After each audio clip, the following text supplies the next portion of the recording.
as well. Yeah. Yeah, mate, I'm all right. There's a lot to navigate, as we've had to close Yeah.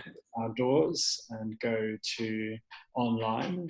But honestly, it is a space that I've wanted to get involved in for quite a few years, and I haven't really felt like I've had the time. But guess what?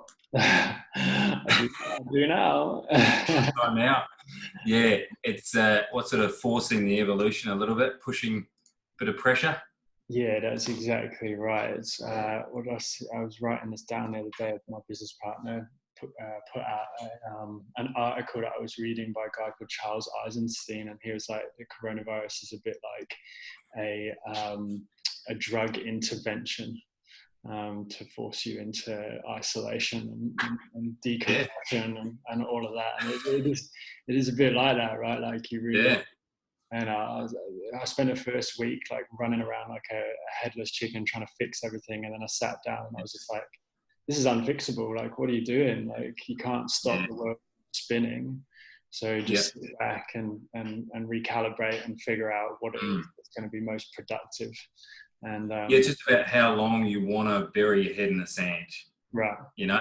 Okay. And I think I spent the first week just going, okay, I need to scramble and just fix this. But yeah, like you said, it's unfixable. It's out of your control. Yeah. And if you're a grown man, it's kind of, you're used to having control. Like if things aren't going well, you just start a gym like you did, That's right. Like that, And it's just, okay, I've got the control back, and what you get out is what you put in. Right. And in this sort of situation, it's like, oh, you're almost like a child again. It's like, no, you've just been told to go to your room and stay there. So, yeah. That's exactly right. Yeah, that's exactly right. But, I think out of the last global financial crisis, companies like Uber came out of it, and Zoom. Yep. And hopefully this isolation creates some creativity, and we'll get it. So, mate, today I wanted to utilize your expertise to talk a little bit about the power of posture. Obviously, a lot of us are stuck at home, and I'm feeling it a lot as well. Yep. In front of the laptop all day, and our days, they got longer, if anything, for a lot of us, because we've got busier in this sort of convoluted way. So I met you probably 10 years ago now, right? When you... it's been a while ago. Yeah. And you basically fixed all the clients that I broke, and then continued to fix me as I broke myself. So what I wanted to start with was just a little bit of background on you, how you got into the industry, if for those of you who don't know that you're an osteopath, and any other qualifications and interests that you might have in this field, and then I guess we'll move through from there. Yeah, well, so, I mean, back in, I think it was 98, 99, I was studying marine biology at Auckland Uni, and really decided that I wasn't really that interested in studying sea worms. And at that point, I was really heavily into Tai Chi. Yep. So following that sort of Eastern philosophy vein, I went to the careers department and really wanted to look into acupuncture. And in looking to acupuncture, I discovered osteopathy, which I'd never really heard of before. And that sort of opened my mind to it. And within a couple of weeks, I was having a phone interview with Victoria University down here on Flinders Lane in Melbourne. And they accepted me. And moved over and started studying osteo, and I've loved doing it ever since. As a teenager, I loved taking my car apart and fixing it, and just fixing stuff around the house. And I really feel like that's what I just do for people. I problem solve and I fix people. So it's a really satisfying thing to do. Yeah, absolutely. So again, for those of people that might watch that don't know what osteopathy is or how it classifies differently to, say, like a chiro or a physio, could you give us a brief synopsis? Well, at the risk of outraging every single physio and chiro that watches this, I'll try and be impartial. But we've all got a very similar level of education. We all have the ability to use the title doctor if we want.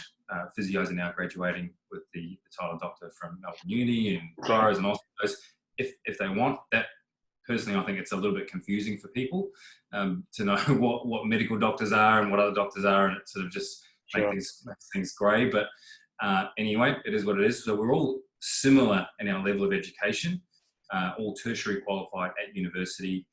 Osteopaths do a Bachelor of Clinical Science and a Master of Health Science at VU, and I think it's the same at RMIT, so master's degree qualification. But the bottom line is you can go to an osteophysio chiro with all the same issues, and they'll just have slightly different ways of approaching it. Sure. The simplest way of explaining it is that osteo kind of lies between chiro and physio. So, and physios tend to do a little bit more rehab stuff. Chiros do a bit more manipulation, but there are physios who manipulate. And roll through it either. Yeah, I think the way that I've broken it down to clients in the past has been like chiros deal with the bone structure, physios will deal with more the muscular part of the structure, and osteos, like you said, sit between and do both. Yeah, and look, it's really difficult because people want a simple explanation, but with anything, the simpler you get, the more inaccurate it is. Yeah, so if you spend a couple of hours explaining it, you'll probably get somewhere near accurate, but no one really cares that much. So, difficult to retain attention for that long. Yeah, exactly. Perfect, mate. That's beautiful. So obviously you've been in the industry for over 20 years. You've got around 15. I've been working as an osteopath for. So yeah. Yes. Well, let's not let the truth get in the way of a good story. I studied for 5 years, so there's your 20 there. We'll round out. You must have built up quite a philosophy within your own practice about how you view rehabilitation and how you view how their environment is impacting the challenges that they keep coming to you with. Could you share a little bit on that for us, please? It's a difficult question to answer, but I've written a few notes here because you just sent me the questions just so I can have some structure here, because I tend to go down a rabbit hole and not be able to find my way out of it. But we'll be Joe Roganing for 3.5 hours. Exactly. Look, I think a customized approach, something that's bespoke to each patient, is really important.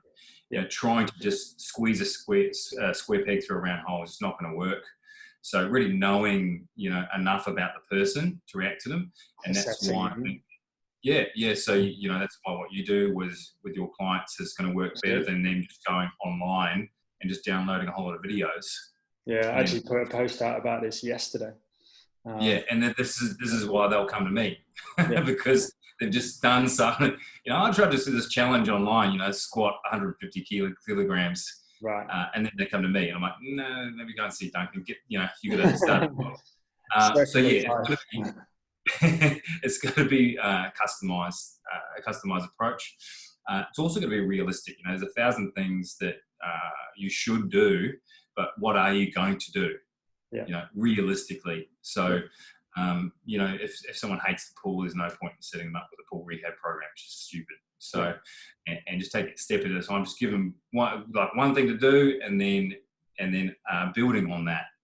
I think those are some really important points. So just being pragmatic.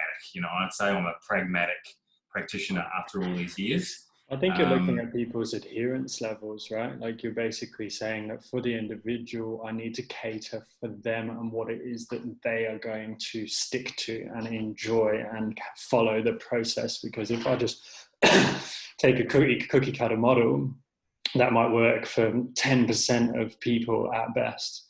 But then I'm going to lose the rest of them as they don't stick to it or they don't see the results, and you're not really helping anyone but yourself. Absolutely. When I first graduated, I thought giving a patient good value when they walked out the door was giving them as much treatment as possible, and giving them 20 stretches and exercises to do, all printed out on pages, and they would come back and they've done none. Right. But these days, I focus on one. Try and get the feel for if they like it or not, whether it's going to work for them. Go and do that, and then come back, and if you've adhered to that, like you said, we can build on it. And if not, why didn't you? I'll just change it. So that sort of approach. I think that there's the issue of health and wellness. You asked me about health and wellness, and I think that they're really difficult to define.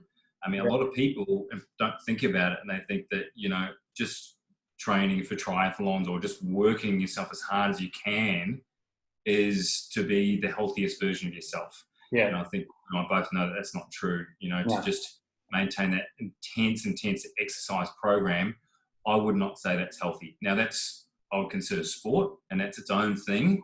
Yeah. You know, that's achieving something that's sort of metahuman, and that's something different altogether. But to be healthy, I think to jack your cortisol levels and stress hormones and constantly is not going to be good for you. And I think that sort of leads into something that we've definitely got in common, which is this belief in the hormetic stresses. And, you know, as we've both done, I've done with you, the Wim Hof stuff, the cold exposure. And I think under that umbrella of hormetic stress, which I love, is heat exposure, high intensity training, and fasting. Absolutely.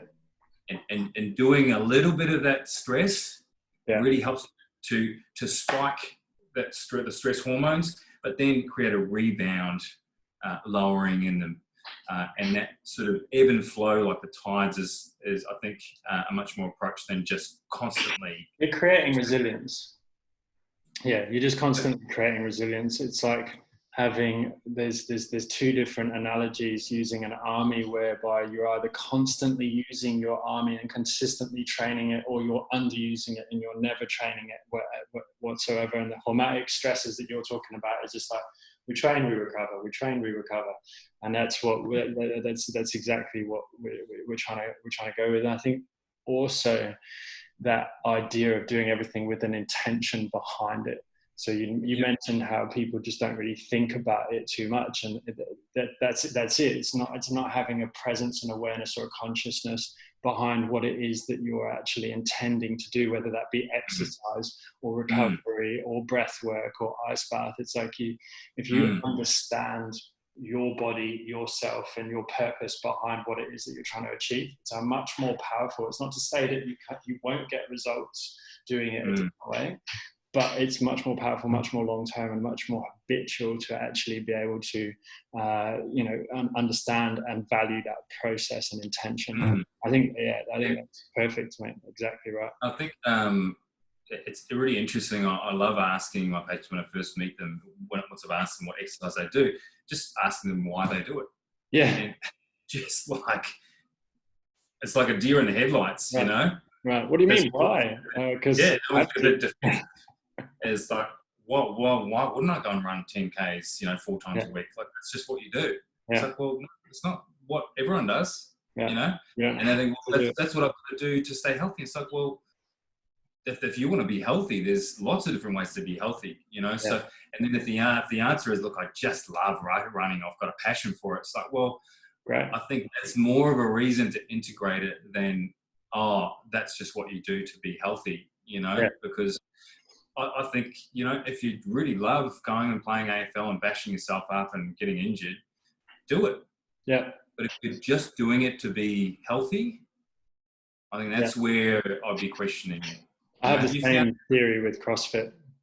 Yeah, exactly the same theory. CrossFit, great. Know the risks, enjoy it, love it. For you, it's perfect.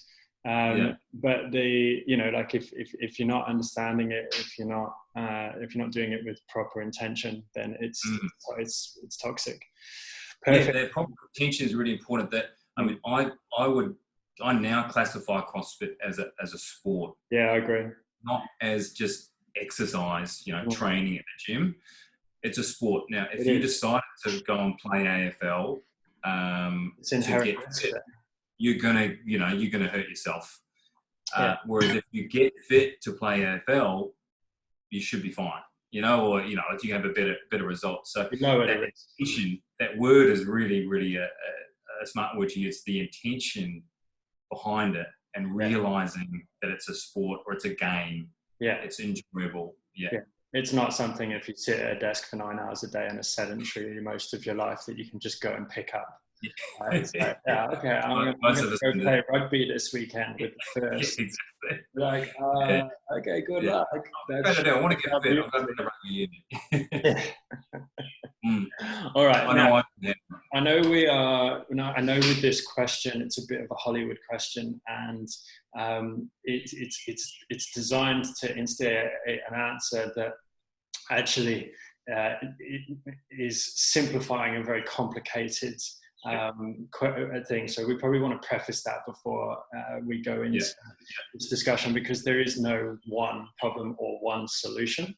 So just as long as everybody understands that, and obviously we understand it. So what is the number one problem that you see? That one's probably a bit easier to answer. And then what would be the most impactful solution that you would see to solving it? And I think we're looking at sort of musculoskeletal postural issues rather than global climate change. Well, glad you prefaced that, because then I don't have to. We can just go straight into it. Statistically speaking, I see a lot of headaches, migraines. Right. If we're going to talk up here, and if I can sneak in another one, lumbar disc issues and facet joint pain. Sure. And I think I'm saying those are one thing because we're going to group them together, because I would call that sort of postural strain or myofascial pain syndrome from sitting at a desk. Gotcha. So that brings me to the other part of your question, which is the number one problem, which is I think we're all just sitting too much. And I think device use comes under that umbrella as well. Yeah, for sure. So that really, I think what's important to understand with the sitting issue is that we just haven't evolved to sit. No. We've evolved to stand, we've evolved to walk, to run, to lie down, to squat, and that sort of Malaysian squat. But to sit, the body just starts to freak out, from the moment you start sitting. So with correct sitting posture, I think we're not trying to do something that's perfect. You're just making the best out of a bad situation. Yeah. So I think the sitting and its degradation of this beautiful postural system that's set up by anterior tilt of the pelvis when we're standing and moving, it all goes out the window. And I think then that tends to put the glutes to sleep as well, and cause glute weakness. Yeah. And with the glute weakness, you also just get sort of sleepy glutes, I guess, that won't switch on. So that when you go to exercise, and you would know this better than me, that when your clients go to exercise, it takes a long time just to get them online. Yeah.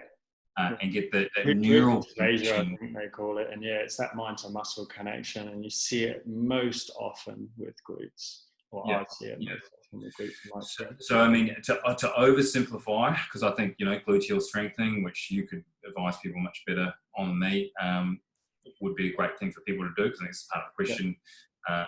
Solutions for this. So glute strengthening, I think a lot of practitioners would say, if there's one thing to strengthen, what would you do to try and fix everything? Would probably be glutes.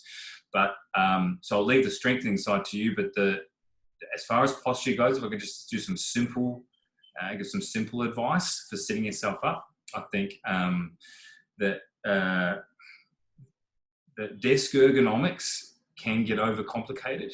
Yeah. And if people got a sort of 3-page document with 15 degrees of this and 12 degrees of that on it, it tends to go straight in the bin. Yeah, for sure. I think trying to keep it simple is really important, and setting yourself up with bum slid all the way back in the chair, and then contacting your shoulders and the whole spine to the chair, and relaxing. Okay, yeah. So just those 3 points: bum back, shoulders back, relax. Great. Yeah, nice and simple. That there engages the lumbar support, because I mean, you can have a $3,000 chair with a great lumbar support and great ergonomics, which means adjustability. But if you sit out on the edge of it here, perching, and you're not touching that lumbar support, you may as well be sitting on a sack of spuds. Right. So it's using that chair, and most people will either perch, holding themselves up, slump, lean forward with their bum back, or they're almost there and they're kind of 5 mil away. But all that makes all the difference, to be contacting the chair and letting the chair back do the work and relaxing. And from here, you have to decide, well, what's pulling me out of this position? What's pulling me forward and away from that posture? And if it's the desk, and if it's the screen, you can't see the screen, comes towards you. If it's the keyboard, it comes towards you. If it's the mouse, it comes towards you. You never move forward. Everything comes towards you. And you just have to remind yourself 20 times a day. Bum back, shoulders back, relax. Yeah. Yeah. I think that's the most important point from my takeaways from what you're saying is, to me, posture is environmental. So it's a response to how what you do every day. And if you can do that, remind yourself every day, bum back, shoulders contact, and then relax, and do that often, then you're changing the environment and how your brain perceives the body, and therefore you can actually affect change within the body. Absolutely. Yep. Yeah, nice. Yeah. All right. I'm gonna move. I think I kind of answered the next one, but you did. That's why I was sort of went into it a little bit because it was hard not to. But there's other stuff I want to say in there as far as advice. If I can give some takeaways to people, please do. Simple stuff. That what I've said there is one of the 3 pillars, I think, of musculoskeletal health. Okay. And if I can try and stay in my lane and give you strong advice about this, I think it would be good. You've been in the industry for 15 years, and I agree with staying in people's lanes, but also you can't be a personal trainer or an osteo and not take an interest in other aspects of health. You may not have the tertiary qualification in it, but I've done thousands of hours of reading on different subjects that is out of strength and conditioning. Yep. So you're pretty well qualified in the sphere of humanity in order to lend some advice. And you also see the result of people's mistakes, I guess, in other areas that you're not particularly, well trained in. But the 3 pillars of musculoskeletal health, as I see them, the desk posture, which I've just talked about. I mean, that's my sort of general take, and I could go on for hours and about it, but that's a general take-home message. Sleeping posture, number 2, and exercise strategy. So if you nail those 3 pillars, you're going to feel pretty good. So you can get your posture pretty good, or your work posture, let's call it, because it's not always the desk, but most people it is. Sleep posture. Face down sleeping, side lying sleeping, or back sleeping. Okay. Don't sleep face down. Yeah. Pretty much as black and white as I can get. Life is shades of grey, but tummy sleeping is just not good for you. Can cause rotator cuff issues, can cause neck pain, headaches, migraines, can cause lower back issues, because you tend to have your leg up, twisted out like this. Sure. You end up with hip issues, lower back issues. You can have one of these or all of them. So if someone is tummy lying and they've done that for years, how would you advise that they get themselves out of that habit? Because I imagine that's quite a difficult one to break. Very tough. It's like smoking. It's really tough. And I don't want to go down the lane too much, but my pet theory is it's to do with the way you carry it in the womb. Right. Somebody's put pressure on the front, because I've had mums say that they've seen a kid that's laid face down from birth and would never sleep any other way, and then the brother or sister is like, face down sleeping? What are you talking about? We just never think of it. Sure. So, and they have told me they've carried sort of differently in the womb. So it might be really like that, but because I can't figure it out why some people just can't sleep any other way and some people wouldn't, would never do it. Yeah. But the best thing to do is, first of all, get any pain or issues you have treated. Yeah. So you never get out of the habit if you're in pain, because you're always going to revert to that very comfortable position. So go to a physio, osteo, chiro, whoever you want to see, acupuncturist, get it treated so you feel good. And they should be able to do that. And that's what I say to my patients who come in with these issues and face down sleepers, tummy sleepers, that let me do my job, let me treat, and I'll get rid of all the pain first. Yeah. Then it's your job to change those habits.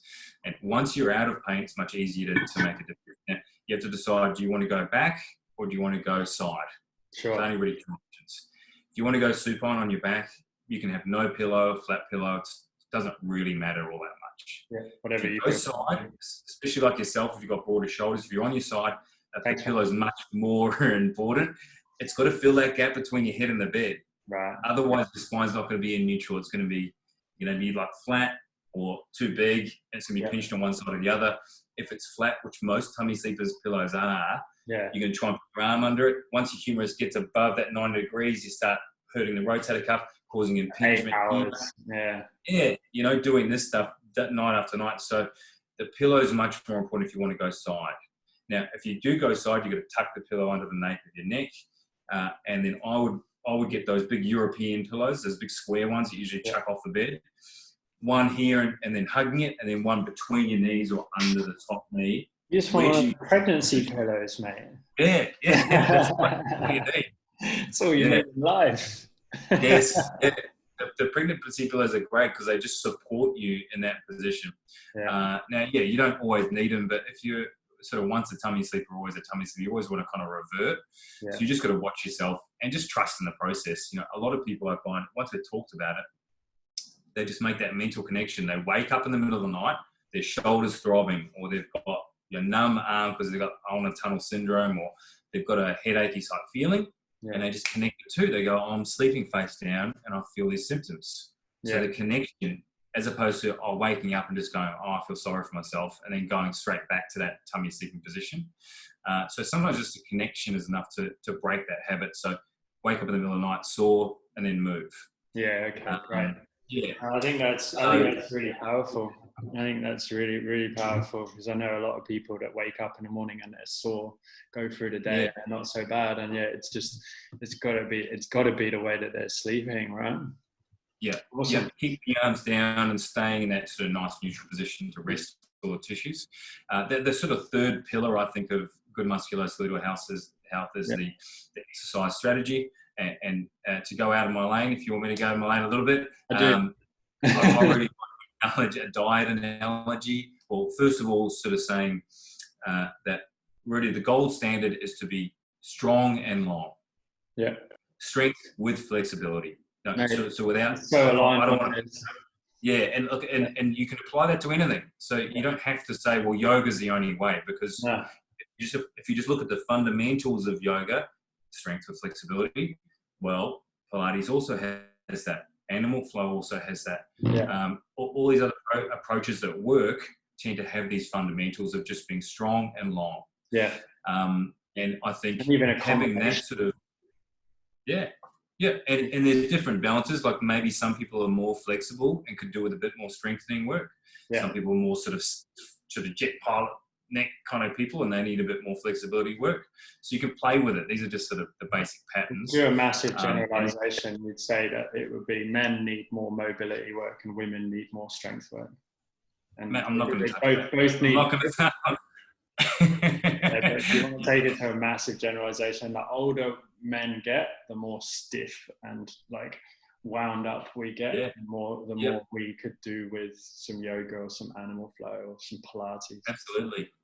Absolutely. And if you want to overlay another analogy on that, which I like, is a sort of a diet analogy, that your vegetables, if you've got a diet pyramid, your vegetables are kind of like your yoga, Pilates, swimming, cycling, walking, low impact stuff. Yeah. And your meat, red wine, chocolate are sport and heavyweights.